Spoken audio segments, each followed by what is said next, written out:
श्री राधे कृष्णा। आप सबका एक बार फिर से हमारे कान्हा जी के परिवार में बहुत बहुत स्वागत है।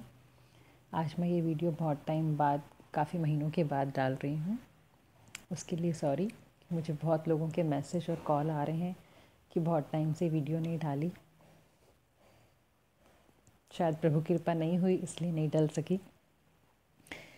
तो आज मैं जिस बारे में बताने जा रही हूँ वो भी एक लड्डू गोपाल का चमत्कार ही है कि लड्डू गोपाल जी किस प्रकार अपने भक्तों के भाव से प्रभावित होकर कैसी कैसी लीलाएं उनके साथ करते रहते हैं। छोटी छोटी लीलाएं सबके साथ होती ही रहती हैं। ये मेरे एक बहुत ही क्लोज़ दीदी हैं। उनकी कथा है। मुझे नहीं पता कान्हा जी ने कैसे मुझे उनसे थोड़े टाइम पहले ही मिलाया और मैं इतनी बड़ी फ़ैन हो गई हूँ उनकी कि मुझे खुद भी नहीं पता। वो बहुत बहुत प्रभु प्रेमी हैं, बहुत पूजा पाठ वाली हैं। शायद इसीलिए उनके साथ ही कृपा हुई है। उन्होंने मुझे बताया कि एक बार वो सो रहे थे तो उनको सपना आया कि जैसे कोई बच्चा बहुत बुरी तरह से उनकी फीड ले रहा है, बहुत ज़्यादा प्रेशर से फीड ले रहा है, बहुत भूखा है, ऐसे करके उनको फ़ील हुआ। वो थोड़ा कंफ्यूज हुए, सुबह उठे तो कि पता नहीं क्यों ऐसा हुआ है। बात ख़त्म हो गई। थोड़े टाइम बाद फिर एक बार उन्होंने अपने बेटे को या किसी को बोला कि कान्हा जी को दूध का भोग लगा दो। वो लगा नहीं सकते थे, पता नहीं उसने लगाया कि नहीं लगाया। तो उनको फिर से ऐसा ही आभास हुआ कि जैसे कोई बच्चा उनको सपने में खींच रहा है, बहुत बुरी तरह से भूखा है और फीड ले रहा है। अपने आप ही कान्हा जी ने उनको आभास कराया कि उनको ऐसी प्रेरणा मिली कि ऐसा शायद इसलिए हो रहा है कि जैसे कान्हा जी को दूध का भोग नहीं लगा तो वो उनको अपना बच्चा बालक ही मानती हैं और लड्डू ही बोलती हैं। तो उनको ऐसा लगा। उन्होंने अपने बेटे से पूछा तो उसने बताया कि हाँ, उसने रात को भोग नहीं लगाया था। तो वो समझ गए कि ऐसा ही कुछ हुआ। बात ख़त्म हो गई।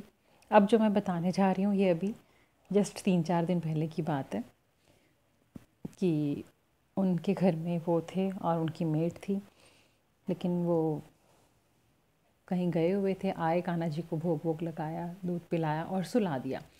नेक्स्ट डे वो पीरियड्स आ गए उनको।